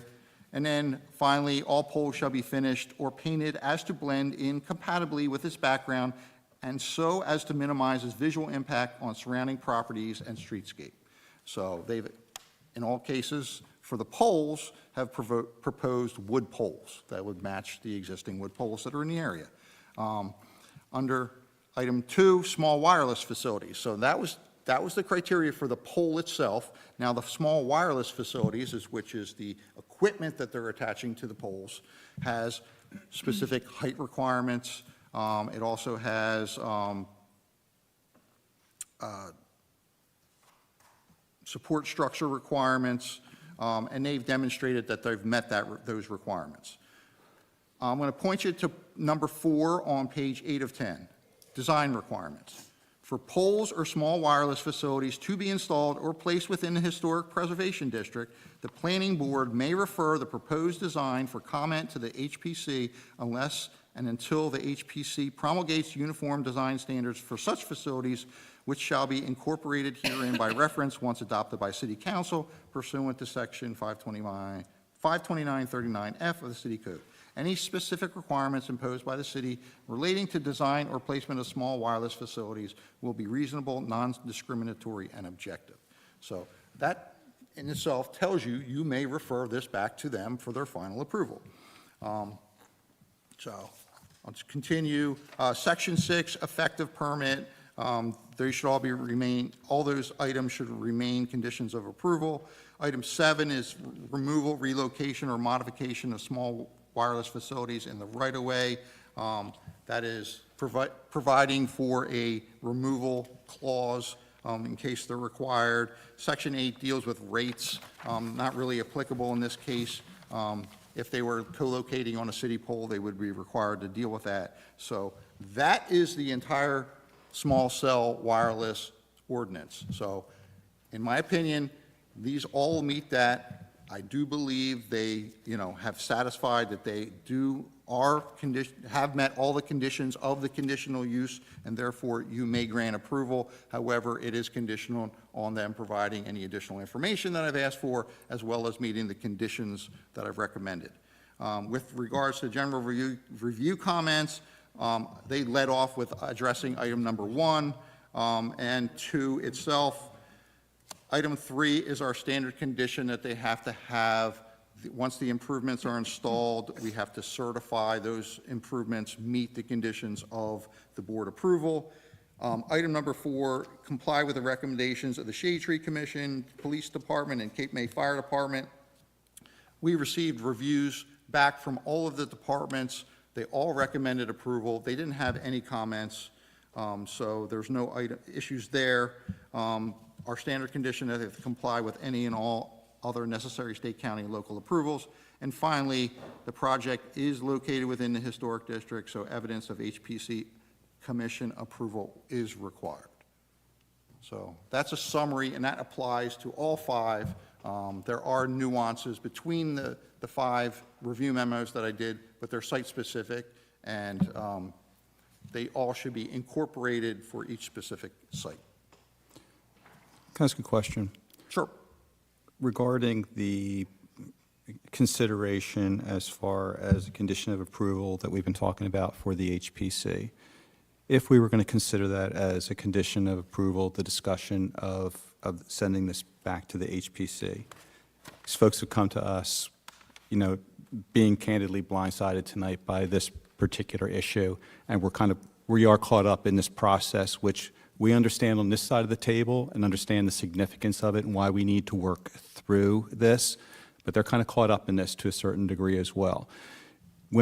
If we were to consider a condition going back, can we tailor our language to, I don't want to hamstring the HPC, I wouldn't want to do that, but is there a way for us to provide some type of guidance as far as what the planning board's concern is, so they can at least tailor the issue and they don't walk in and have to try to explain this from the beginning to the HPC as far as what is going on?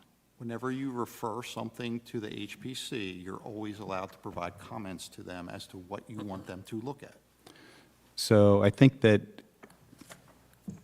well, look, we've talked about the Washington, particularly the Washington Street pole, with that fitting in with streetscape. North Street, as has been discussed, it is one of our older, more with historic properties in Cape May. It's a new pole, so I think there's an opportunity to consider that that's different than simply the other poles that are pre-existing poles. Candidly, I think they would look at them and say, what color should it be? Should it be brown? Should it be white? Should it be green? Should it be whatever? I'm not HPC, but that's what I think that they would be looking at. Yeah. The one on North Street, I don't know what they'll say, but I think they're probably going to be weighing in more on color and say, just don't put up a big old aluminum pole there. I do know this, HPC is looking at things for historic character and streetscape. There weren't these telecommunication poles back in the 1800s either. So they're going to be looking at it from a streetscape standpoint, not this, and of course how it fits in as seamlessly to the neighborhood. So I think it's probably going to come down to color and what it looks like, and I don't think they're going to be saying, put baskets on it and things like that. It's going to be a pole. Ultimately, it's going to be a pole. That's what's going to be going up there. And a wood, yeah, a wood pole as opposed to an aluminum pole. Right. But my feeling is, if our concern is materials, color, if there's something else that other board members think would be appropriate to include in there, that's what we would express, because I'm not trying to put a roadblock in place for the completion of the project, but I do think that there needs to be that fully developed conversation to say, yes, this is what works for the streetscape of Cape May, and the people who look at that on a regular basis and look at the aesthetics and make sure it fits in, that they just kind of sign off on that. That's my feeling. I think that making it as generic as possible and broad in our condition back to them, just to say, please validate that all of this meets within the historic design standards, and sort of make it a very general statement so that they are aware that we want to make sure that they've considered that. And whether it be the pole in Washington or Ocean, or the pole on North Street that's going in, that they have an eye to that, and that they have considered it. And I think that's our concern, is that, was that considered? Versus just, with all due respect, that the application came to them and what they were told was, we're just attaching these to existing telephone poles, and maybe didn't think outside the box enough to say, but what other opportunities are there to make sure that it just doesn't look out of place within the historic streetscape, which is what Councilman Bodnar is saying. So I want them to at least consider that. Please keep in mind, like, now's the time to ask, because So why don't we pass the application tonight and have instructions that they look at these historically, the color, the material, and the streetscape. Where applicable. Those are the issues. yeah. If possible, the urgency, if you could indicate that, for the summer season, if they could expedite their review. Sure, Yeah. sure. Can you let them know if you want a full commission hearing? Because that's a resolution. That's what it seems. Yes. Yep, yep. For reasons I'll discuss in a moment, I think it has to be, and I'm going to speak on that in a moment. Karen, when would And just so you guys have full information, this would likely be fall construction. I think we would be, there's no way we're going to turn this around in time for your tourist season this year. There's just no way. Just under normal procedure, there's. If we approved it tonight, it would be true. The HPC is going to. Yeah, no, Well, you could do anything. I feel like that's a little disingenuous in the sense that even if we approved it tonight, an hour ago, you would not be able to do anything any sooner. So it's not a result of us being cautious about our historic district. No, I know that. No. I'm sorry. What I was saying is, I don't feel like you need to operate on an accelerated timeline. What I was saying is, we were not going to. Oh, well, we were just asked to do it on an accelerated basis. No, I'm sorry, this is our council, I just wanted to provide that clarification. Listen, if you gave me the approval last week, we weren't building these for this summer, right? It'd be better that it doesn't happen. Rich, they Yeah. did clarify that. You indicated that that's not going to happen under any circumstance. Yeah, I just wanted to make sure, we're not asking for any accelerated timeline or skipping steps or anything. Our goal is to have this, listen, we have some fiber in the ground already. Lisa's team will take the next step and attach fiber or build existing fiber to these sites, and I think fall is a pretty fair timeline, right? Okay. Would you agree? Yes, I mean, I would be interested in getting the historical review.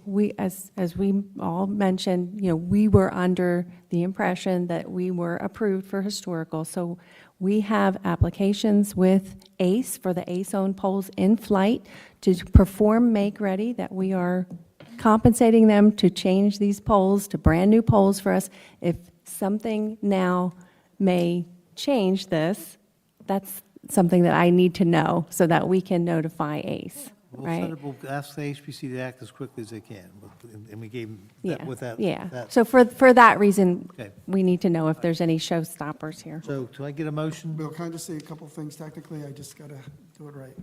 Okay, first of all, Section 525-38, referral from municipal agencies, says, on all matters referred to the commission which require approval by the planning board or zoning board of adjustment, the decision of the commission shall be a recommendation only. We are a superior board to the HPC. We do different things, but when we refer things to them, their opinion is something we can consider, and we can also ask them to consider. That's what they're there for. Also, hold on, I got to go to my photos. Also, with regard to, and this is what particularly concerns me, and I'm not saying the applicant certainly didn't do anything wrong, and the HPC didn't do anything wrong, but I want to offer my opinion on what is a minor application. In my opinion, although our ordinance doesn't exactly say this, anything that has to go to the zoning board or the planning board should not be considered a minor application, in my opinion. It should be reviewed by the entire board. It avoids a problem that we had in other applications. If it's important enough that it's going to come to a zoning board or planning board, the entire board should hear it, in my opinion. But also, a minor application is defined as any application for a certificate of appropriateness which does not involve an addition to a property in a historic district or new construction in a historic district. In my opinion, putting in a pole in the historic district is, although it says property, I believe that is a structure, and that it should be done. It is not a minor application. They're adding a structure in the historic district, and that should be reviewed by the whole board, in my opinion. Also, Section C says, a application for a certificate of appropriateness, which is a request for approval of fences, signs, lighting, doors, windows, roofs, paving, exterior sheathing, or streetscape work, which will comply with the adopted design guidelines for the improvement proposed, where a specific guideline applies, and which will not substantially affect the characteristic of the historic site or the historic district. In my opinion, I am not aware of a historic guideline that specifically addresses small, what do we call it, small cell, sounds like cancer to me. but I Small don't know. wireless. Small cell wireless. And And I am not clear how there is a adopted design guideline that specifically applies and that this does not substantially affect the characteristics of a historic site. So I don't think it qualified as a minor application. So even though we have what appears on its face to be HPC approval, it's not indicated whether it's final or preliminary, and also I don't know that it qualifies for minor application. So we're going to deem that as a recommendation that we can accept or reject, and I think we are rejecting it only in the sense that we want the whole board to look at it, so we're going to approve it with that condition. That's my recommendation of the motion. I'm sorry, I can tell I'm killing you, Mr. Jones, but I have to put that in the record because I don't want to, I was listening intently. I can tell. Trust me. I can tell. The But voices inside but they your don't, head. they do not have to return to this board once they get the HPC's approved. That's, Unless the HPC does something, I don't envision them having to come back to this board for aesthetic changes that are made to these right, poles. correct. That's the intent of this vote. But we would come and sit before the full historic board. Yes. Yes. And they meet, Approval, which they would pass to you. We don't do anything. for a record. All right, so the motion I recommend being made, but how you vote is up to you, is a motion to grant conditional use approval and completeness and technical review. There will be 5 separate resolutions, because there's 5 separate applications. We're going to vote on them all at once. To approve the conditional use approval and completeness and technical review, subject to the conditions outlined by the board engineer's report dated December 14, 2025. There are different dates on some of the different applications. Okay, on all of the board engineers' reports that have been submitted for each application as dated, with the additional condition that it is to be returned to the full Historic Preservation Commission for a review in accordance with their guidelines and areas of expertise. As long as there's no change in location or increase in size of what's proposed, they do not need to return to this board. That will be the end of it. That's the motion I recommend being made, but how you vote is up to you. Does anybody have any questions of me? Anybody care to make that Mr. motion? Chairman, I'll make the motion. I'll second. So is that Mr. Jones motioned? Yes. Yes, thank you. Okay, Mr. Jones motions. Deputy Mayor McDade seconded. Councilmember Bodnar. Yes.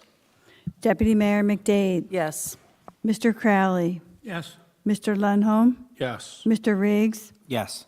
Mr. Crippen. Yes. Mr. Jones. Yes? Mr. Becerra. Yes. Thank you. All right.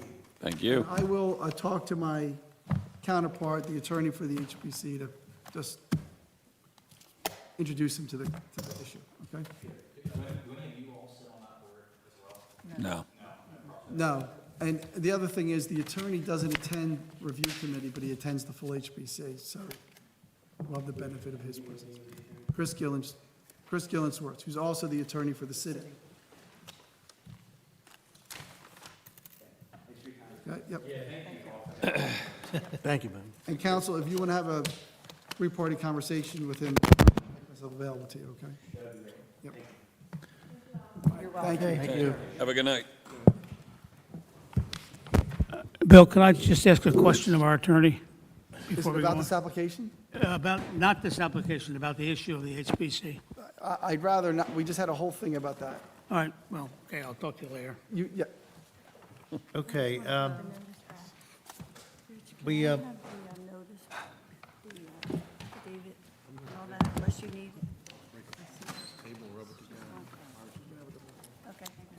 we did, somehow we skipped the approval of the February 10th minutes. I'll make a motion to approve. I skipped over the February 10th minutes. Maureen just made a Second. motion to approve. You All also those in have, fa- all those in favor? Aye. I'm going to abstain You because also I have- think I was absent, Me too. Mr. Chairman. you have a resolution that And I abstain also. They're going to have a quorum. Mr. Crippen, did you second? They don't have to. I didn't second. Mr. I did. Mike did. I did. Mike did. Okay, thank you. You have a resolution. Bill, we also have a resolution uh, that's not dealing with the affordable housing stuff. It's the 61061. Jersey Development Yeah. Group LLC. Yeah. Mr. Crippen, did you abstain? Is that what you said? I did not. Okay, you I say ayed. yes? Yeah. You eyed, okay, thank you. Which one is that, Rich? This one, Bill. Oh, Yeah, okay. answer. That's not on here. Yep. No, So it's that not. is, yes, right, Jersey Development Group LLC. Block 1093, Lot 9. There's the resolution for that. I'll make the motion. Maureen makes a motion. A second. Deputy Mayor McDade motions, Mr. Crippen seconds. Councilmember Bodnar? I abstain. Deputy Mayor McDade? Yes. Mr. Crowley? No. Mr. Lenholm? Abstain? Mr. Riggs? Abstain, I was absent. Mr. Crippen? Yes. Mr. Jones? Yes. Mr. Bezere? Yes. Thank you.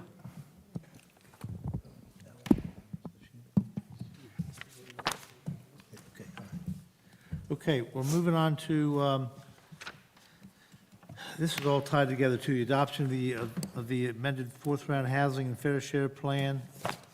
And there are some Yeah. ordinances that are proposed. I'm going to let Craig dive into that. Yes, so- Hopefully It doesn't take an hour and a half. No, I'm going to try and merge this all together because we've already dealt with this once. We've already approved our housing element and fair share plan.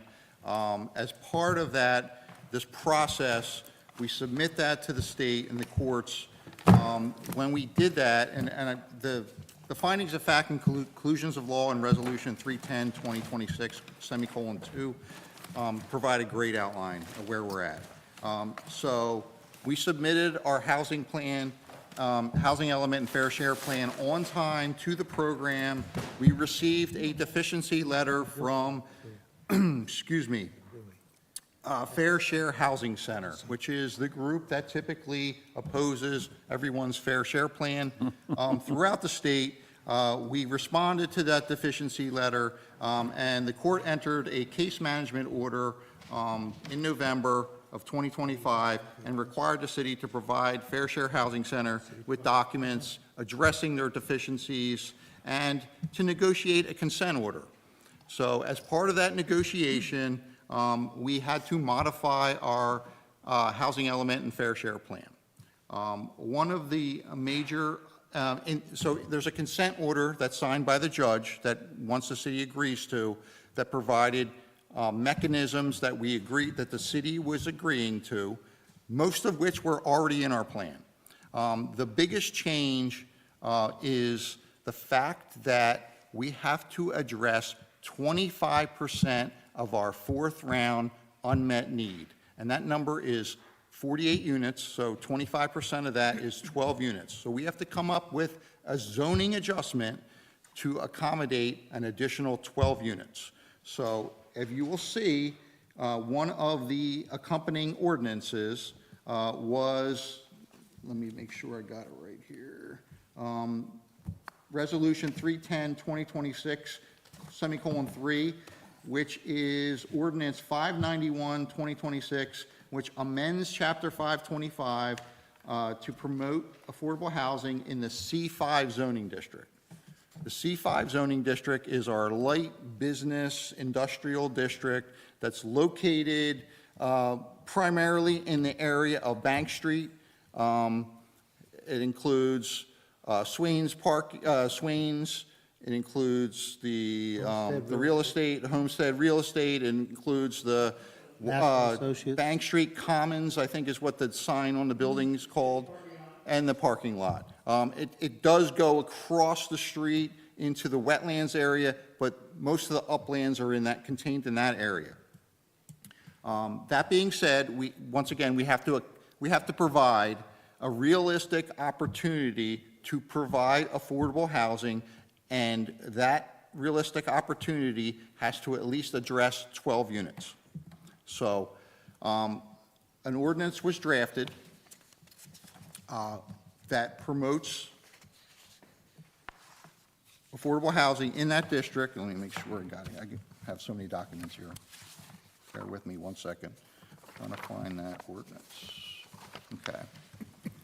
So the C5 ordinance is ordinance 591-2026, and it modifies the service business light industrial affordable housing overlay district to accommodate new uses. Right now, there are no permitted residential uses in that district. We're now allowing attached dwellings and multifamily dwellings as permitted uses. However, they are subject to the following conditions. The overall tract size must be at least 1 acre. So a lot of the smaller lots within those blocks, within the C5 district, are not eligible to take advantage of this. And the project must include an on-site inclusionary zoning component with a presumptive maximum affordable housing set-aside of 20% of the total number of units of the development. And then it says all affordable units in such projects have to be constructed and occupied in compliance with the Fair Housing Act, the Uniform Housing Affordability Controls, and the city's Housing Element and Fair Share Plan, and the city's Affordable Housing Ordinance. And it also accommodates the accessory uses that our ordinance normally permits with attached dwellings and multifamily dwellings. And the bulk and area requirements were taken directly from your RS district, which allows the most densest development. It's RS and R5. They're exactly the same density requirements. They're taken from there. So a minimum lot size of 12,500 square foot for attached dwelling and multifamily dwellings, and there's a minimum lot size per dwelling unit of 2,500 square feet per unit. So that's your density. That is not density any higher than you see anywhere else in the RS district or the R5 district. So we're essentially taking similar bulk and area requirements from the RS and R5 district for those two permitted uses and allowing those to be, that type of development to be a permitted use in the C5 district. Okay? And it has to have an on-site affordable housing component if you're to take advantage of that. Based on calculations. Can I ask a question? Craig, your note says R3, so is it? I'm sorry, R3? did I say R5? Yes, it's R3? It's R3 and Thank you. RS. Thank you for correcting me. So R3 and RS district, same density, bulk area requirements, and we're incorporating that. Based on the calculation of lots that qualify and meet the requirements, a total of 81 units could be built.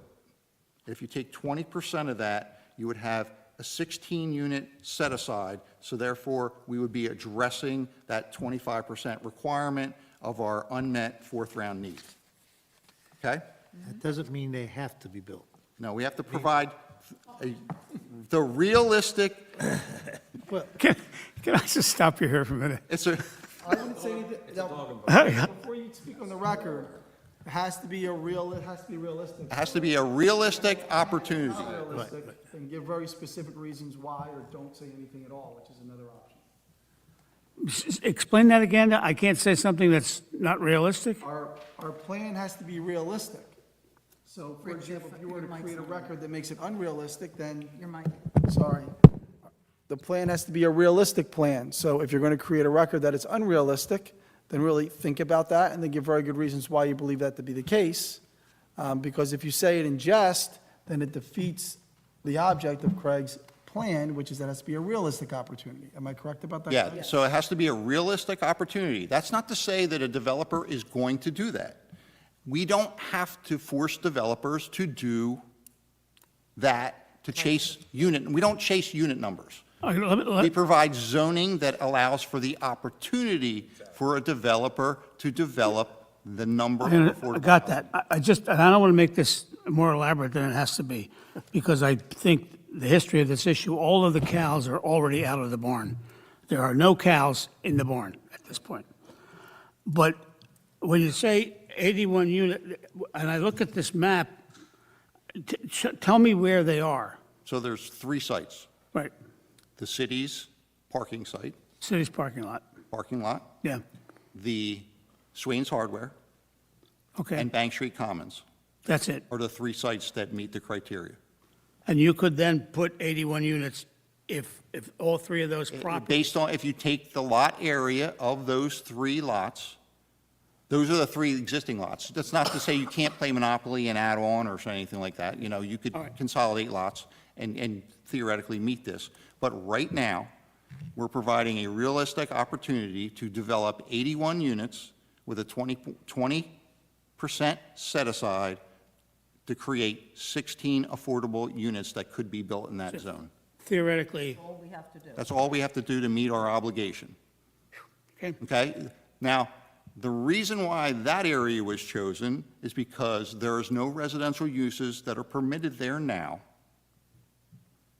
And we already have a city overlay that has density bonuses in it. So it's very hard to manipulate or modify other zones without creating really intensifying density in a specific zone. okay, so it's unrealistic to consider overlays in other sections. Okay, More unrealistic, yes. yeah, all right. Okay? That was my second So question. that was the basis for the choosing of that area, Okay, okay? that's all I wanted to know. Now, that being said, that change is essentially, other than tweaking some language in the housing, the existing housing element and fair share plan that was dated June 4th, 20 and 25, the incorporation of the methodology for creating or modifying the C5 district to allow that has now been incorporated into our now amended housing element and fair share plan, which has an amended February 3rd, 2026 date. Okay? We have to adopt this plan. That's the first step in this process. We can't find consistency with this. This becomes a master plan element. We can't find consistency with the other accompanying ordinances until we adopt this. So it should be, we adopt this if there's no comments. We need to do that now. That's the first step. We get a motion to adopt that. I'll make the motion to adopt. I'll the second. amended. Okay, can I just get clarification? You're adopting the fourth round housing element fair share plan? Amended And- housing element and fair share plan. Okay. Dated February 3rd. Not 591, 2026 yet? Yeah. Okay, thank you. Right. So Deputy Mayor McDade motioned, and Mr. Crippen second. Confirm? Is that Yes. right? Okay, thank you. Councilmember Bodnar? Yes. Deputy Mayor McDade? Yes. Mr. Crowley? Yeah, Mr. Lundholm? Yes. Mr. Riggs? Yes. Mr. Crippen? Yes. Mr. Jones? Yes. Mr. Bezare? Yes. Okay.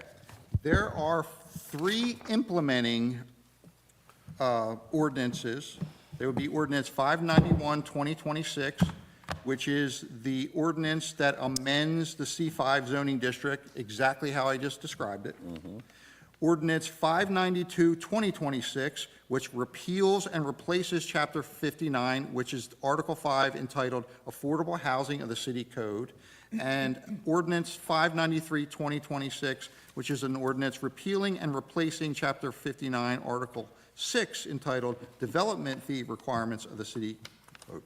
These are implementing the implementation ordinances. They're all consistent with our amended housing element and fair share plan. They update fees, they update the language with the fourth round. They are compliant with our amended housing element and fair share plan. Okay? I did do a consistency review.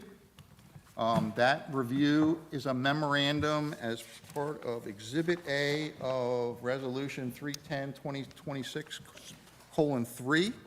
I think it's probably all of them, but, yeah, it's in all of them.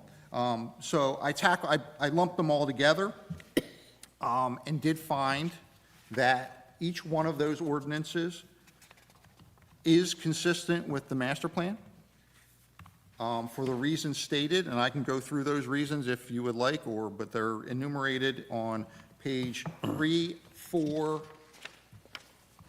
and 4 of that review memorandum dated February 5th, 2026.